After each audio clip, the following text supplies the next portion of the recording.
Ang banat para kay Raya, let's go! Oh, let's go! Oh, Piang, akala ko ba ayaw mo sumikat dito? Oh! Pero bakit nandito ka sa loob ng bahay ni Ate? Oh! At saka hindi mo naman talaga kahawig si Piang eh. Oh! Alam mo kung sino kahawig mo? Sino? Si Smeagol. Lord of the Rings. Oh, Hiraya! Oh! Kaya ka ba nagkakaganyan kasi nalalamangan kita? Oh! Ako nalalamangan? Oh! Sorry hindi ka talaga gusto ng tao. Kasi puro pababash na lang ang ginagawa nila sa'yo. Kaya hindi kita pinapansin. Naiinis ako sa'yo.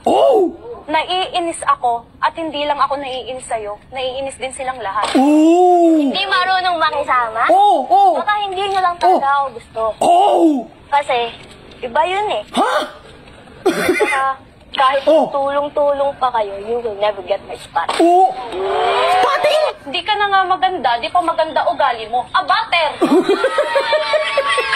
Hindi maganda. Hindi ako yung pinapatamaan mo. Parang yung sarili. Hindi ko naman na hinihiling na gusto niyo ako. Andito ako para sa pangarap. Ginusto ka rin ba namin? Nandito rin naman kami para sa mga pangarap namin eh. Nilalaban namin kung ano yung deserve namin. Tapos ikaw, deserve mo bang manalo dito? Feeling ko kasi hindi mo deserve eh. Kasi sa ganyang ugali mo na pinapakita mo sa amin. Minsan nalasalan ka lang kapag nagbabanding kami lahat dito eh. Tapos umiiyak-iyak ka lang. Iniisip mo si Tala. Sino yun? Extension. Puro ka ba na gamers? Ginayan na. Dinamay mo na yung patay na. Sino mas insensitive sa atin? Ikaw! Dinamay mo rin yung boyfriend ko, di ba? Bakit? Patay na ba yung boyfriend? Medyo hindi halatang copy-paste.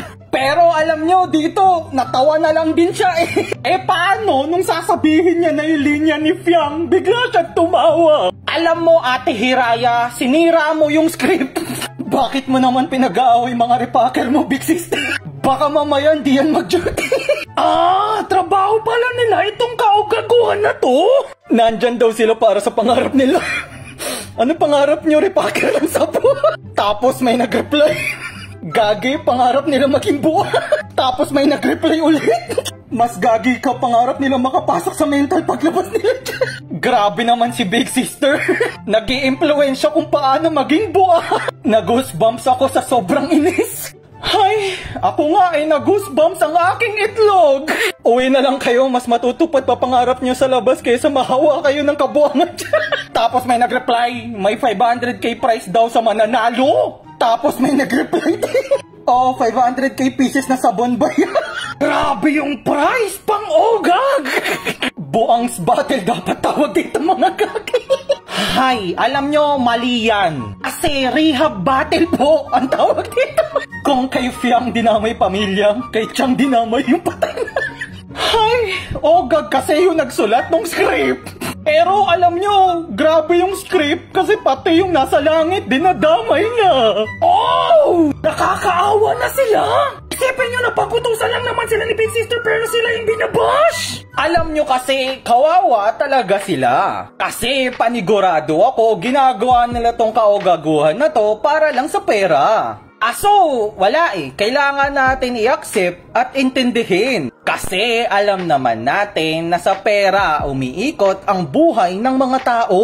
Kaya mas makakabuti kung iintindihin na lang natin itong kaogaguhan na to.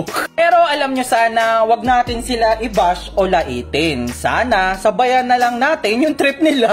Kasi alam nyo, kasalanan to ng amats ni Big Sister.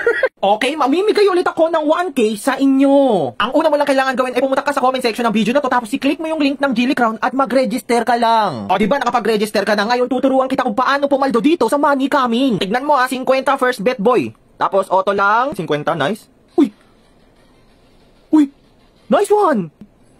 Okay, cutter, well played. 50k. What if bigyan mo 50k? Magkano to? Uy, easy 500 na naman boy. Oops, scatter na naman. Nice. Okay lang ako sa 2.5. 2.5 mo boy. 2.5. Uy, 1K boy. Easy money. Diba? Yung 50 ko ngayon 2K na. Ikaw, kaya ano pang hinihintay mo? Pumunta ka na sa comment section ng video na to tapos i-click mo yung link ng Jilly Crown at magpalago ka na ng pera.